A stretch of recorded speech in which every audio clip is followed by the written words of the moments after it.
Heavenly Father, we just thank you and bless you, praise you, give you all honor for this beautiful day. Master Creator of all matters, thank you for opening our hearts and our eyes to your language, Abba.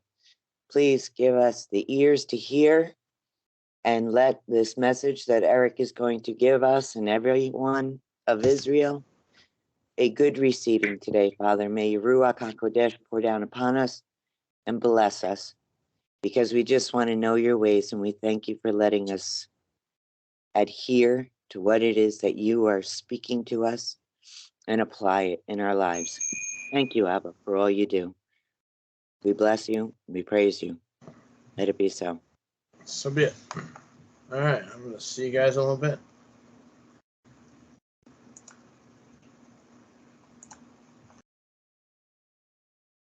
So we're going to be speaking about there's a book called The Acts of the Apostles. We're going to be talking about the Acts of the Sherim. Perhaps you haven't heard of that text, the Acts of the Shin Aleph Resh Yod Mem. Well, the apostles were regarded as the first generation, you might say, the first century believers. Believers in what? Well, there's the believers in Yahusha. What does that mean? There's believers in Yahuwah. What does that mean? There's believers of his words. I know there's some people who believe his words, but not believe that his Torah are words that we need to regard. Hence, as we've mentioned, there's a mindset of people have that Ezekiel 20:24, when it says, because you wouldn't walk in my ways, I've given you over to bad laws that nobody can live by. Some people believe that that's referring to the Torah. And as we have been discussing, provoked by the regard someone gave me to look at Galatians 3, that, well, there's regarding the law, and then there's regarding Yahuwah's what's called grace. What does that mean? So when I say this phrase, well, it all depends on your definition of terms. The regard that anyone has for a certain word that they bring with them to the conversation is going to color what they believe they're hearing from the other person's mouth. It's going to give aspect to what they believe the other person is trying or intending to say and communicate. So last week, what I was saying was that the words that I see on the page that I hear, regardless of what the communicator intended, what I perceive in my mind that I take to heart is my real experience. For example, Yahusha said, you have Moshe and the prophets. If you don't listen to them, you're not going to hear a word I have to say. How can that be? There's plenty of people that get a hold of the New Testament and read his words with no reference to Moshe and the prophets. So what does he mean by that? If you don't listen to Moshe and the prophets, you can't hear me? See, everything you read, you can take at face value, or you can then research it, back it up with your own investigation, or the benefit of sitting in church, listening to a preacher, a professor, if you're in school, and they'll give you the background. But if you don't have the background, you've got to address just the words as they hit your eyes on the page. So, hence the background subliminal messaging is like, pick your path. Are you going to believe this doctrine? Are you going to believe this way of thinking? Are you going to take this word of advice? Are you going to, Next week, we'll be talking about Proverbs 8. That's my intention, where it says wisdom stands, well, where? Out in the middle of the street or at the crossroads? Wisdom stands on the street, at the street corner. So you have to say, what does that really mean? But nevertheless, it's at the place where there's alternative options for you to determine your life, your frame of mind. And wisdom is now in Proverbs 8 calling out and giving a message. Some may take heed, some may not take heed, but it's like, so what? Who is this feminine voice? Because Chakma, Het Mem, or Het Kaf Mem Hey has the Hey suffix, so it's this feminine suffix. Does that mean it's a woman? Does that mean it's a female gendered? Not necessarily. I know some people. I've heard a preacher say that Yod He Vav He, of course, that has a feminine suffix also. So why isn't it just Yod He Vav? The Vav is the masculine suffix, but Yahuwah made or created what? It's the first order of business. Chakma, wisdom. Of course, he called it Sophia. That's the Greek word for wisdom. As his consort. It's like, what? His consort? Somebody to have this relationship with. And it's like, so when you read the scripture, there's preachers that have their imagination running. And I can't sit here and say, oh, well, my imagination's great, but theirs, oh, don't mess with their imagination. It's like, I'm not going to say that kind of a thing. Every vessel that the Ruach of Elohim speaks through, hopefully, hey, may it be us, may it be me, may I be a clean vessel unto Yahuwah, to not pollute his words or his intent or his Ruach. But everybody's in that condition of saying, how is the truth tainted by the bearer of the truth, hopefully the truth? So when we look at the scriptures, I was told my entire life that the Bible, the scriptures, are infallible, inerrant, no mistakes, no problems. You can look at it, read it, especially in King James. Now that ISR, that might, or the NIV, or any other Revised Standard or any other version, well, you might have trouble. But the King James, boy, the authorized King James, that's definitive in its excellence. And then, you get a few years later and you realize, not so much. Who's to say? What voice are you going to listen to? So last week, I was trying to discuss, as it were, the struggle of the human, the man, to make sense of these things. The struggle of, I've got to determine what voice I'm going to listen to and who I'm going to be and what I'm going to do and what does it mean to exist. It's not necessarily a string of my behaviors, though of course it's that. Well, for example, part of the Mishkan pattern is that the day of Yom Kippur lines up with the table of showbread. What does Yom Kippur, Day of Atonement, have to do with a table of bread? And then if you look at the typical rendering of what the table of showbread looked like in the Mishkan, in the tabernacle, well, there was a basic table, let's say it was about 2 feet by 4 feet, and they would put 12 loaves on each week that the Levites, the priests, would make. So they'd make the bread and then they'd let it set. They'd let it set for a week. Well, boy, when you pull bread out of the oven, it's pretty good to have it that first day. it starts going stale and getting hard after that. The crust gets almost too hard to cut with a knife decently. Why would they let it sit there for a week? Well, there's incense burning, and there's the menorah burning olive oil, putting soot into the air. And remember, this is a closed space. So for a week, the bread would be picking up the flavors, you might say, of the incense and the burning olive oil, just saturating in that. And would they eat on it through the week? They take out the 12 loaves out of the oven, place them where?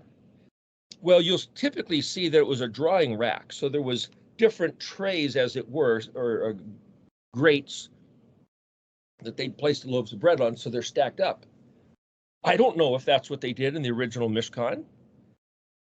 That's somebody's illustration, but what did they really do? So if there were 2 stacks of bread, because it mentions something about 2 stacks of bread, well, you wouldn't put the loaves on top of each other. They'd stick together, especially if they were just out of the oven, and then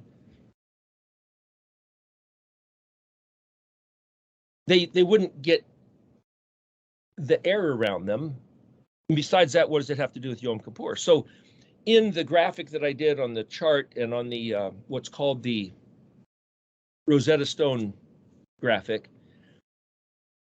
you'll see I have a rectangle about the aspect of the 2x4, and then there's 6 lines that almost look like eyeballs. And it's like, the idea is that if you were going to stack loaves next to each other, how do you get air? How do you get them so they lean up against, like you're building a house of cards? You could put 3 together in a triangle, then 3 more leaning on that, and you get air around them. And were they on a table or were they in a rack? I don't know. It's just thoughts of saying, well, what does that got to do with table of showbread? Well, so why did they do them so it looks like eyes sitting on the table? What's that got to do with Yom Kippur? Well, Kippur means covering or atonement, but it also means to be wiped clean. Kaf Pei Resh, Kippur. Kippur. It's also like the hat, called a yarmulke, but it's also called a kafar. The idea that on the Day of Atonement, Elohim looks at you, regards you, and not just what you look like or what you've done, but how many aspects does he regard? So we're told that there's on the Day of Judgment, or on the Great White Throne Day, or the day in the future, the great day of Elohim, the books will be opened. Well, what books? There's the book of life, but apparently there's a book of deeds. So is your name written in the book of life? Is your deeds going to be evaluated, your works? And people say, well, you can't work your way into heaven. Well, nobody said anything about working your way into heaven, but certainly he said that he was going to weigh and measure us and determine what was done while we were in the flesh, while we have the opportunity to walk the face of this earth. What do we do with our time? Well, you can do certain things that look pretty good. Yeshua was kind of railing on people a number of times about that. And he says, but your heart is corrupt. Your heart looks like a whitewashed tomb. It looks nice and clean on the outside, polished marble, but inside it was full of dead men's bones and all filth and corruption. So there's your works, the things you do, but there's also within you, what are you harboring? Is the heart the place that you harbor? You give refuge or you hold. But then, as I was saying last week, well, there's maybe who I am, but there's who I want to be. There's what my affections are, but then there's what I intend my affections toward. And I can say, well, my intention is to love Yahweh with all my heart, but I don't know how to do that. So I hope to have love or affection towards him, but what does that mean? And then I have to listen to other people tell me, well, how do you do that? And he says, well, if you love Elohim, show it, prove it, play it out by loving one another. And then in the first epistle of John, I believe it is, he says, if you say you love Elohim and you don't do what he says, you're lying. You're lying to yourself. You're lying to him. It's like you don't have a clue what's going on. You're confused. You're deceived. You don't get it. Now, you may not be lying. You can say, no, I really do love God. What does that look like? How do you do that? Well, you can invent your own rules. You can say, okay, for me to love God, it means I'm going to sing him some songs and, do some symbology. Or I can go do some good deeds. I can go help some poor people. I can, but what does he say? What did he tell his people to do as the expression of love? So in my own mind and my own heart as a human being, I can have an action, I can have a heart, I can have an intention, I can have these different faces, as it were, like different aspects of a diamond, facets, different types of faces, and he's going to evaluate them all. Well, if you have 2 piles of 6 loaves, why were the loaves called show bread, or in English, SHEW bread, shoe bread? Well, you look in the Hebrew and it's lechem panim. Well, lechem, lamed het mem, is the word for bread, but it's also the word to draw close. So you have 2 sports teams getting together for a match or a game, and then they get in the conflict. It's also the word for battle or war, lechem. Ish lechem would be man of war. So why would they call it bread of faces or a battle of faces? Drawing close, engaged in a conflict, but you can draw close to have a party. You can draw close to sit at a table with your family or friends. Lachem doesn't necessarily mean a battle. It can mean that because you're just drawing close.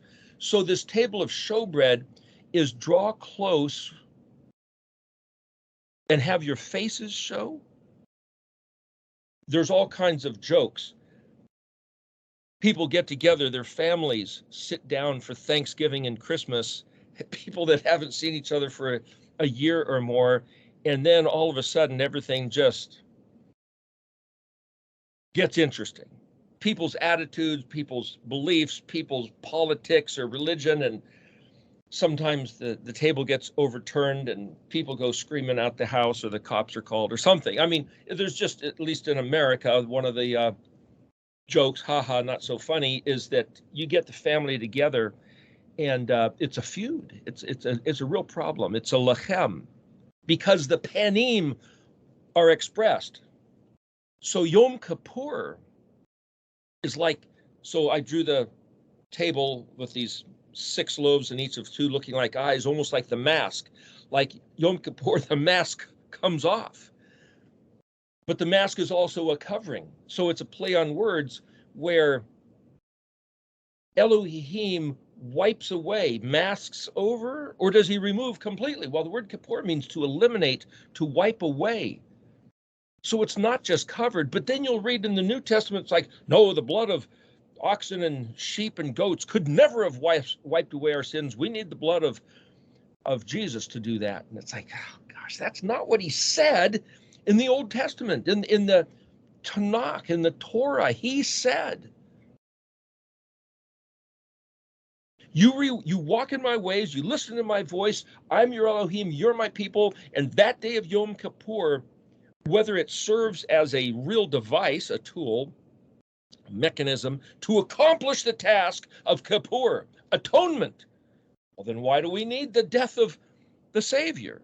Why do we need Yeshua? And so a couple months ago, when we did that talk on this Skype call, why did he have to die? I was trying to acknowledge that there must be another reason. The Christian mind that I learned based on the New Testament writings is those stupid Israelites, they just had ineffective bad laws that nobody can live by, of sacrifices of animal blood, and it was to no avail. Maybe a little avail, maybe put some coins in the parking meter, but nothing was taken care of until Yeshua died on the cross. Well, I don't know. I don't know. I mean, that's what it says, but I don't know. So I can say, oh, you should know, just choose to believe what it says. Well, okay, I can choose to believe that the Bible is inerrant and infallible. But then when my mind notices a discrepancy between the meaning of the terms that he gave Israel, when Yahuwah said, I'm your Elohim, I will wipe away your sins, I will make, though it was red as scarlet, they'll be white as wool. He didn't, in the book of Isaiah, he did not say, oh yes, when the Messiah comes, I'll accomplish that. He just said, that's what it'll be. I'm your Savior, Redeemer, Deliverer. Beside me, there is no other. Okay, now if you take that on as your mind and heart, why do you feel that it's still missing something, or that you're craving something, that you need a Savior in person, in the flesh, hanging on the cross? You see, there's a problem, there's a conflict. What I'm saying is that if we go back to Galatians chapter 3 in particular, we're confused. I'm confused by reading the text, like the different paths. It's like, whoa, which one is true? Which one is erroneous? Which one is a distraction? Which one's the voice of the serpent? It's like, oh gosh, you read these words and say, it seems like the author is telling me something. But then when I see different translations, every choice of word tweaks my mind a little bit. So, wait a minute, now I regard this as a little different. There was a certain verse at the end of Isaiah, the very last verse of Isaiah 66, the worm dieth not. Get to that later, but what I'm saying is, I heard it years ago, somebody says, oh, I have this insight. God must have given me this perspective of what that means. And somebody else was listening to what he said. There's three of us standing there, and the guy said, that's insane. That's crazy. That's not what it says. That's not what it means. The guy says, yes, I have divine insight that that's what it means. And I listened to what the second guy, that's insane. And I said, listen, if it's really insane what this other fellow's saying, then don't try to make sense of it. If it's insane and he can't see straight, or he's irrational, then whatever he sees is also going to be irrational. Don't try to make rational sense of it. You can't do that. Yeah, but I can't see why he'd say that. It's like, if it's insane, if it's irrational, don't try to understand why he's going to say that. But this other fellow was absolutely confident that he now had this spiritual understanding. So can one man say to another, you're an idiot, or you shouldn't think that? It's like the various paths, all these lines. It's like, what? How do we know what to do? So if the particular English translation that I'm reading, Galatians 3, has a particular zeroed in on text, if my mind says, okay, this is telling me such and such, I'm otherwise in the dark, and now here's the light of the word, and it's telling me to believe this.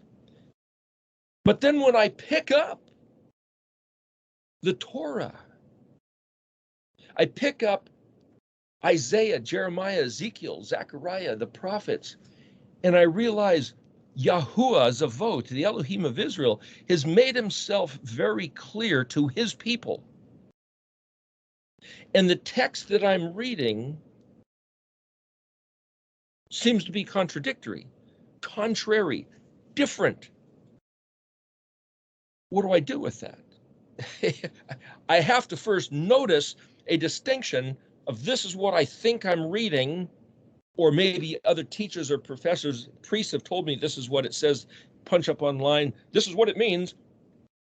They're the experts, not me. Okay, so I'm reading this, I'm in the dark, but then all of a sudden, who is Yahuwah? See, in Exodus 20, where it starts with, I am Yahweh your Elohim. Okay, he's giving us his name. But you see, for years I picked up the text and it says, I am the Lord your God. So every time, I'm telling you, every time for 50 years of my life, every time I picked up the Bible and I read, I am the Lord your God, there was never a disturbance within me to say, well, that's not his name. He declared his name to be the Lord my God. What's the problem? And if somebody else says, there's a problem with that, it's like, well, you got a problem. Shut up. Get out of here. I don't have a problem. Don't challenge my relationship. I have a personal relationship with this Lord, my God. And how dare you to stick your nose in the middle of it? Years ago, I lived in this little house, and next door there was a Jewish man, Jewish family. And as a Christian, well, I wasn't proselytizing, but you talk to everybody about, hey, how's your relationship with the Lord? Or something along those lines. I've had people ask me that question. How's your relationship with the Lord? And I said something along those lines. I remember they invited me. It must have been Sukkot, because they were outside. They're having this dinner, and he invited me over. And it's like, wow, that was mighty nice of him. Had never seen such a thing. But upon asking him one day about his relationship with the Lord, he said, how dare you ask me that question? How dare you? That's none of your business. That's like, what he said was, that's like asking me if my wife is good in bed. Shut up. Get your nose out of my face. You see, my upbringing was, hey, it's all fair game. We're all humans and we should talk amongst ourselves. But this man's upbringing was, it's none of your, I'm going to use some adjectives, stinking darn business. That was an outrageous concept to me. I was shamed for mentioning those words. It was horrible. It was one of those learning experiences in life to say, however I was brought up is greatly offensive to somebody else. And yet I was taught, oh no, this is what you should do. It's like, where's the truth of the matter? There was a few other encounters I had, not only with him, but with other people, and they rattled me. They rattled me to believe that I was an idiot. I was blind and ignorant to what it means to be a decent human, because I was pushed, urged, encouraged by bad teachers. Gosh, was it my religion, my culture? How does one find what we're supposed to be doing? And then when you start looking into the text, who is this Yahuwah Zavot?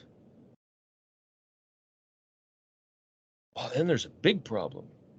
So we've had this discussion before that, that white page of separation between Malachi and Matthew. It's like, well, tear it out. It doesn't belong there. And I remember hearing Michael Rood say that. But as I've said, the more I look at it, there ought to be a steel plate, a concrete wall. The Berlin Wall should be between Malachi and Matthew, because the way I read it nowadays, it's like, whoa, boy, there's something big difference going on here. Why? What does that mean? But the first order of business is that when Yahuwah Zavot says, I am, that he uses either Ehyeh, Anoki, Ani, or Aleph Tav Yod, perhaps Aleph Vav Tav Yod, meaning self-referential. Typically all translated I am, but slightly different meaning. So when we hear in the New Testament, when Yeshua is standing before the high priest and says, are you? And he says, I am. And they all fell backwards. You say I am. And, oh, he said I am. That was the sacred name. It's like, Yodhe Vavhe does not mean I am. And that's the sacred name, the tetragrammaton, nobody's supposed to mention, Yahuwah. He would have had to say Ehyeh, and it's like, that's not the tetragrammaton. It's written with 4 letters, but that's not the one they regard as too sacred to utter, the ineffable name, the unexpressible. We hear all this stuff, and we hear so many different trains of thought. How do we separate truth from fiction? Right from wrong? Who he is versus a miscalibration, a misunderstanding of who he is. So my challenge as the human being is, however many years I get to walk the earth, I better take these matters to heart, and I better be diligent So when I read the phrase, work out your own salvation with fear and trembling, it's like, fear and trembling? Why? It's supposed to be love and flutters of affection. What do you mean fear and trembling? Yeah. Contradiction again. Gosh. How do you feel real cozy to a porcupine? When you read the stories in the Old Testament, and I have friends that I've talked to who I just barely mention, barely touch on the stories of some things that Yahuwah did to his enemies, people that hated him. And it just rips the heart out of believers that love him, that want to have in their mind and heart that God is love. They don't even want to hear these words. And it's like, gosh, is it right to offend them by saying, no, he killed people, he told people to kill people? Gosh. What does a good man do? How does a righteous man walk? How does a Zadik, Halakha, Haderek, Yashar, the straight path? So the acts of the Sharim, the acts of the surviving remnant, that's us. So we can look at the Acts of the Apostles and say, what did they do? But remember, they were still under the 2,730-year curse. The curse imposed on the house of Israel, the northern 10 tribes, Ephraim. If it started in 721 BC and isn't resolved in 2010, then everything we read in the New Testament, Paul going on missionary journeys up through Turkey and Greece, Asia Minor, that's where the lost 10 tribes were. Well, they're all under the curse. Now, they had the option to return, but they hadn't lived out the 7 times 390 yet. So they were allowed to hear, allowed to see, but what had been closed and sealed off from them, some of them took up on Paul's information, that his revealing of the words of Yahuwah, his revealing of Yeshua, but then, so how many people would have to respond before we could say, no, Israel didn't respond, and so the curse was projected, shot all the way out for 2,730 years? What are the terms? What are the standards? What are the protocols? What's he measuring? What's he evaluating? Is that my concern? Remember, as soon as Yeshua rose from the dead in the early part of the book of Acts, the first thing the disciples said, so is it now you're going to restore the kingdom to Israel? Boom, right out of the gate. Hey, you rose from the dead now. Because remember, before they crucified him, that was also the subject. When is the reign of Elohim, as it says in the ISR translation, scriptures? When is the reign of Elohim going to show up? And this is, I think, in Luke 17, before the crucifixion. Yeshua said, don't think that the kingdom of heaven is something that you can see with the eyes. Or, oh, look, it's happening over there. Hey, it's happening in Asbury, Kentucky. Oh, it's happening in Costa Mesa, California. Oh, it's happening in Toronto, Canada. Oh, it's happening at Azusa Street in LA. No. The reign of Elohim is within you. What does that mean? That means that you have the capacity to allow or manifest the kingdom of heaven present tense right now in its full display. Yeah, well, if they were doing it back then how can they say, well, when is your kingdom? And he said something about the Son of Man.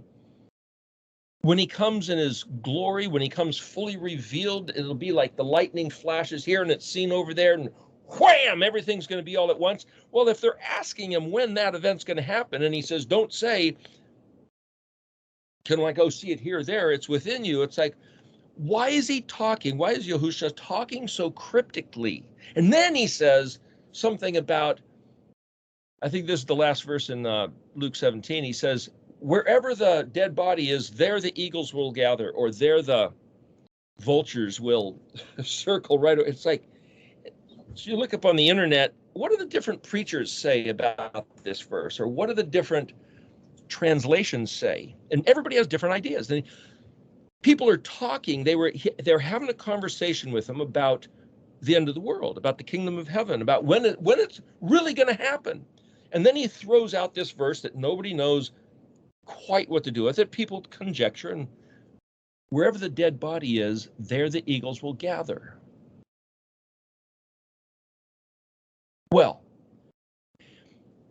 if we're supposed to be about the business of his words, you could say, wherever the truth is, there, those who have a heart for the truth will congregate.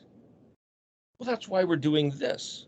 That's why we, whoever's listening to this channel and other, YouTube, whatever, we're looking at his words and saying, what do they mean? If you want to know what his words mean, gather here, congregate here, take these matters to your own heart. There's the kingdom of heaven. You enable or make or cause or manifest the kingdom of heaven to be present tense as you put your heart and mind with all your heart and all your soul. Vekol lavevka, vekol nafsheka. So nefesh is soul. Bekol is bet is in the condition, and kaf lamed means all. With the full capacity of your lev, lamed bet, which is where the English word love comes from, and lavev, lamed bet, you're doubling the bet. So bet is a gateway or an entrance. Lav is also where in English we get the word lava, which is the magma, the molten earth that comes out with a volcanic eruption. So the burning in the depths of your heart, the entrance to your being with all of that. And then your nefesh, the word nefesh can mean animation, living, alive, moving about. And so all that you are is just about his stuff. The kingdom of heaven, the reign of Elohim, as it says in the ISR, then is a real thing. But why would Yeshua use a corpse, a dead body, and circling vultures over it as the same picture? I'm just saying that to ponder, to wonder, to look at these things and going, what does he mean? Well, he's the maker, it says in Isaiah, of light and dark, good and bad, evil and righteousness, and the only Elohim. It's as if he's saying, the way I regard it is saying, forget about the devil. Forget about the devil. Gosh, read in the book of Acts, and they went around casting out the devil and binding the devil from possessing and oppressing. I liken it to the game of freeze tag. When I was a kid, we used to love that game. One person was it. Now picture the it guy like the devil, Satan, the adversary. Everybody else is running around within a certain, area of a front yard or something, and whoever that it guy can touch, he's frozen. He can't play anymore. He stands there until somebody else comes and lays hands on him, touches him, and boom, unfreezes him, and then he's allowed to run. But if the devil's hovering around, if the it guy is hovering around, if the it guy can touch somebody else who's trying to touch the one who's frozen, then he's frozen too. And it's like, oh, it's just like, what a spiritual picture. This adversary is dubbed it. Whoever he can freeze, whether it's by mental problems, financial problems, car problems, judicial problems, circumstances of your job or whatever, a tree falls on your house, gotcha. And wouldn't it be great if the reality is someone who had life, someone whose nefesh was animated, could walk up and just touch and say, be healed. Woo, woo, hey, now we can all play. Wouldn't that be a great reality? Well, that's the reality that's pictured in the book of Acts. And if we try to spiritualize it and say, well, the devil, the demons, the angels, it's like, wait a minute. What if life was like a game? And if somebody gets messed up or gets touched by the it, just walk up and say, lay on the hands and give them the Ruach HaKodesh. Yahweh Rafka, you're healed. Be strengthened. Chazak. Whoa, yes. Well, see, the whole idea of the series that we were doing called Building a Consciousness is establishing that, from what I read in the scripture, that is the reality. The problem is when you're playing the game and somebody gets frozen immediately and someone touches them and they're free immediately, we don't typically see that manifestation. And then, well, what did Yahweh say in his Torah? Well, he said to walk in his ways and do this and that. But then when you see a movie like Jesus Revolution and the whole thing that was going on early 70s with the Vineyard and Pentecostal Foursquare and Charismatic, somebody asked me the other day, what does charismatic mean? It's like, gosh, well, that's kind of like this. Well, it actually comes from the Greek word charis, I believe, which is where you get charisma, and it literally is the word for grace. So charismatic is the grace of God. By his grace, he just pours out and lavishes immediate healing and immediate attention and immediate mental ease and his shalom and whatever else, whatever services and benefits, provisions that he has. It's like, well, here it is. That's charismatic. And so the charismatic faith movement, in my estimation, is one where they believe, which is different than I was raised in the fundamental evangelical, which says he doesn't do that anymore. That was a different dispensation, and it stopped. Literally, I heard teachings where those miracles that he did stopped back in the first century with the Acts of the Apostles. Doesn't do that anymore. Hence, all through the Middle Ages, the Dark Ages, Inquisition, and all that stuff, don't even expect a miracle to happen, but you better hold on to your faith. And it's like, where's the truth? Where's the truth? What are we supposed to be doing? What are we supposed to be believing? So, if I read through the book of Acts, well, these are the Acts of the Apostles. So if I have in my mind that it's a dispensation which ceased, which doesn't happen anymore, then I'm just reading ancient history. But the charismatic movement, the Vineyard, the Calvary Chapel, the stuff with the Jesus Revolution movie, I remember when that mind was so innovative, revolutionary. Why? Because, like John Wimber said, hey, when do we get to do the stuff? What stuff? He was a new guy walking into the fellowship and it's like, the stuff that it says that we're supposed to be doing in the book of Acts. What? Well, we don't do that stuff anymore. Why not? He said so. That's right. Why not? He said so. So for us to build the consciousness that says Yahweh Zavot, the Elohim of Israel, when he says it's an eternal covenant, what he means really is that it's an eternal covenant. When he says to Abraham in Genesis 17, this is a covenant of circumcision that you and all your males are to have, and so do it forever because it's an eternal covenant that I'm not going to let go of. Then that's what he means. So that when Paul says, hey, don't do that, it's like, shut up, man. What are you talking about? Don't do that. Well, there's more to the story. So why in the book of Acts and in Galatians did we read that there was 4 things that they burdened, you might say, the converts, the proselytes coming in to do? Oh, they got to keep the 10 laws. Now, wait a minute. Now, here's where the Mishkan pattern, the way I see it, comes to play. So the first step of the Mishkan pattern, like Passover, and we're right at the door of Passover right now, me and my wife were regarding Passover was this week. Other people are a month from now. Other people are a couple weeks from now. But I'm just saying this is the time of the Aviv for this year, 23. So it's like this big white fence. It's like, well, there's his pasture. There's his kingdom. There's his protection. And we're outside in the dark. Well, Moshe says, I put before you life and death, and I urge you to choose life. So we stand at a threshold of choice. So if this one verse is a truth for all humanity, you stand at the threshold of decision, life or death. Okay, what do I have to do to choose life? Just choose life or death. Choose life or choose death. What are the rules? Just, you're a human, you have a nephesh, and you have a heart. Does your heart want to live? Wrap your mind around that and choose life. And if you don't choose life, by default, you're choosing death. If you choose death, by default, you're not choosing life. It's pretty cut and dry, black and white, this or that. So when you see the letter Zion being an axe shape in the Paleo-Hebrew cutting off, and then you see this fence of the letter Het, well, that's kind of like death and the grave. Or you could say, well, there's a castle wall with a moat around it.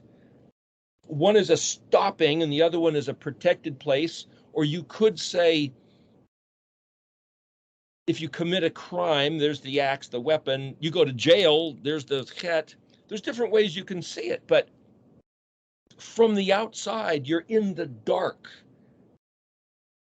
because his is the kingdom of light, the Het. And remember, if the Mishkan had this pillar of fire behind it, and if it was a white linen fence, it would be glowing like a lampshade. Andrew Hoy has a different model, but that's okay. I'm just trying to give graphic motif.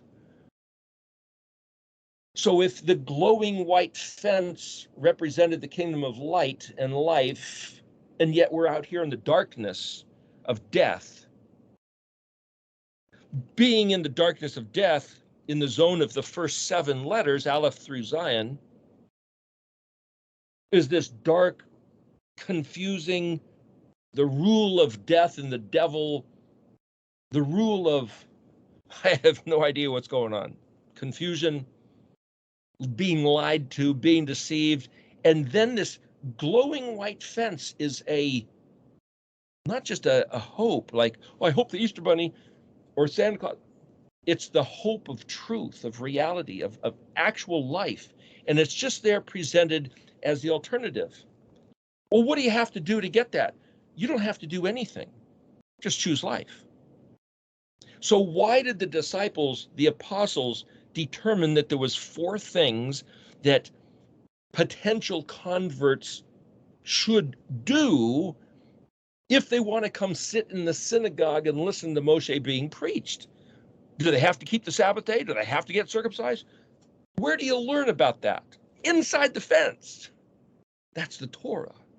But outside the fence, lies and distortions, many paths that you can't tell right from wrong. All you can do outside is choose life. So it's the interesting thing that what it says, when Yeshua was crucified, it was outside the gate. Outside the gate. Well, if I put this pattern to the Het, to the Mishkan, that outside the Het, well, now that's in Zionville. That's in the land of the weapon. He was crucified, put to the Roman weapons out in the darkness. But why? Because he was in the face of the people who lived there in the dark, in the land of death, in the weapon, the place of the skull, Golgotha. And he was right there. You know, you see illustrations, on a hill far away stood an old rugged cross, or maybe 3 crosses. But according to Ron Wyatt, there at Golgotha, it was on a street level, and there was a hole, and they just dropped the cross in, and he was like eyeball to eyeball with the passers-by, which is as if the Romans were saying, he's not way out there somewhere, he's right in your face, and this is what's going to happen to you if you don't give regard to the Roman authority.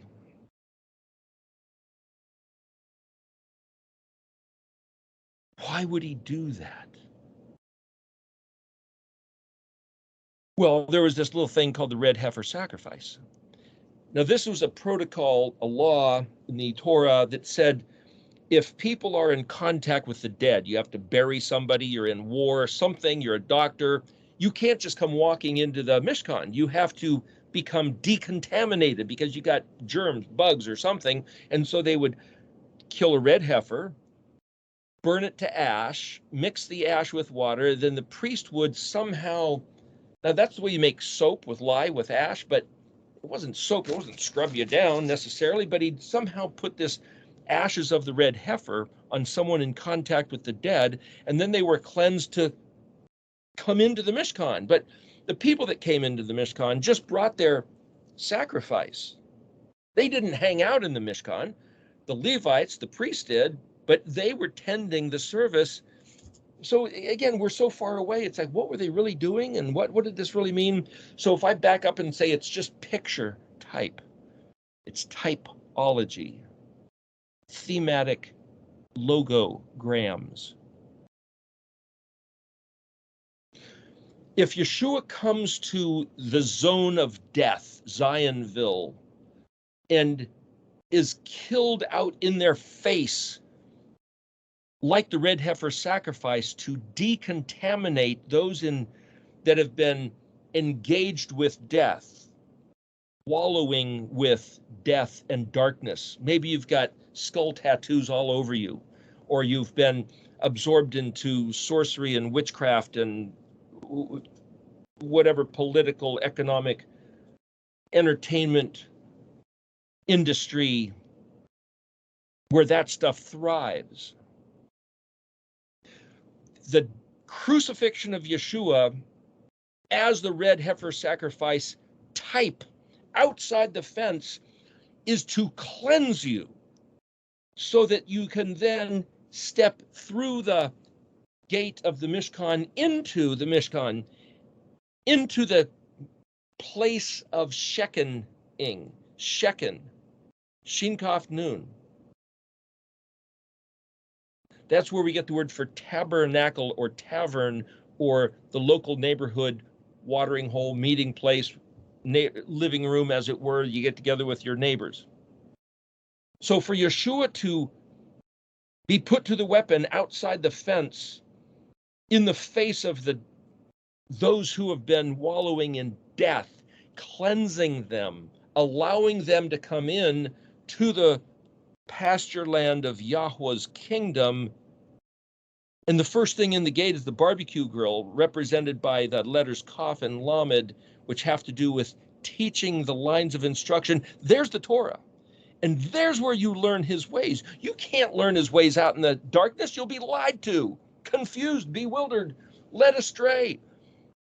But through Yeshua allowing, so I picture the Vav, which is a nail, but it's also a connector, which is like a bridge, or a relationship, that's a connector, a desire, that's a connector, to be like this bridge that falls down over the moat of the Zion, giving us access into the Chet.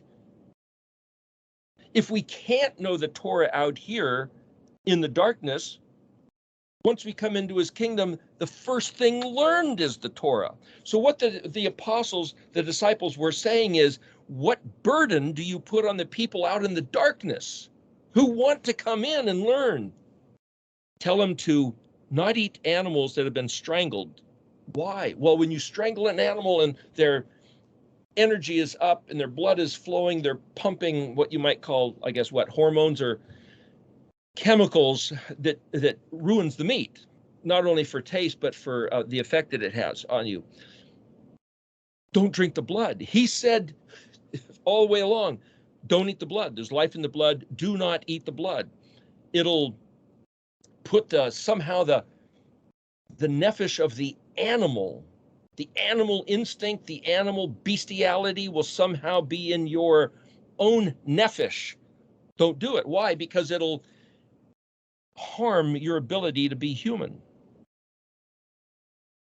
Don't eat food offered to idols. Why? Well, whether there are or not demons, devils, things that are offered with the intent to be, this is so that it'll be blessed by the demon, and then you take it, you're almost like opening yourself up to influence that will impair or inhibit or distract you from even being able to hear the Torah. Same with whoring. If there's a truth that the two become one flesh, then you blend yourself with the other. If the other is contrary to Elohim and you're blending your self-essence with this self-essence of a person who is contrary, then you're diminishing your intention to listen to his voice and walk in his ways. You're disabling yourself. So the way I see these 4 statements in the book of Acts is that if you're serious that you want to live, that you want life, that you want the truth, that you want the light of his word, these 4 things don't do them because you're crippling yourself. It's as if someone said, oh, I want to run. I want to go on a wonderful walk, but I'm intentionally going to drop a bowling ball on my foot and break my toes. Why would you do that? Well, if you're sadistic and you somehow like the pain, yeah, but then you won't be able to walk. So take your pick. Do you want to disable your walk, or do you want to facilitate your walk? Make up your mind. Choose life or choose death. That's your choice out in the darkness. So for Yeshua to come down into our realm of death and darkness, you can say, I thought that Yahuwah was the Elohim of creation. Well, he is. Well, then why should this world be run by the devil, the darkness and death? And say, listen, we could discuss the status of how it's run and why it is what it is, but these are metaphorical picture types. And for him to say, I've released you from 4 minutes. I've released you from the hold that the death and the darkness have for whatever reason, whether it's true, whether it's imaginary, whether there's ghosts and demons or whatever's going on, whether it's genetic, family, soul ties, or whatever it might be. Turn away from things offered to idols, from the ties to other people. There's some people groups that believe if you drink the blood of a jaguar, you'll take on jaguar-like warrior tendencies. There was a group in, I think it was Australia or Africa, where they were drinking ostrich blood, but and their feet started almost forming like an ostrich toe. It has an effect. So was Paul saying there is no Torah? Just do these 4 things and then you're okay to have eternal life? Or was he playing into the Mishkan pattern where he was saying out there in the darkness, you're going to be lied to. Just stop doing these 4 disabling things. Come into the synagogue, hear Moshe taught weekly. There you will learn the Torah in an atmosphere of light and truth. Well, you can't just come walking in. You've been playing with the dead, working with the dead.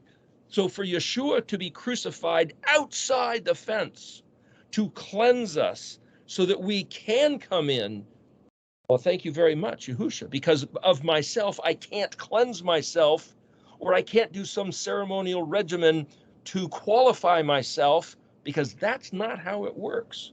But once I come in and learn his ways, it's a whole new world. A whole new world. And so the Acts of the Apostles that we're going to go through here in the next hour here, what I did is I went through verse by verse, line by line, and saying, what are the matters? What are the ideas that they were talking about in this book of Acts? And you compare that with Deuteronomy, Leviticus, there should be an exact correlation, because the acts of us who are returning, as Deuteronomy 30 says, that's what we're supposed to be doing right now. And it should look pretty close to the book of Acts. If you get all the religious stuff out of the way and say, what did he say? What is the book of Acts telling us? What were they looking for? And there's strange, mysterious words, which I'll try to give clarity to. Right at the top, what does it mean to believe? What does it mean to hear? What does it mean to guard and to do? And that you have to give definition to those words, which if you look at it in Hebrew, that's the meaning of the words. They're not Christian terms. They're not Jewish terms. They're legal terms, because they're Yahuwah's instructions to his people. And if he told them to believe, hear, guard, and do in the book of Acts and in the book of Deuteronomy, that's what we should be. And how do we know if we're doing that? That's what we're going to talk about after the break.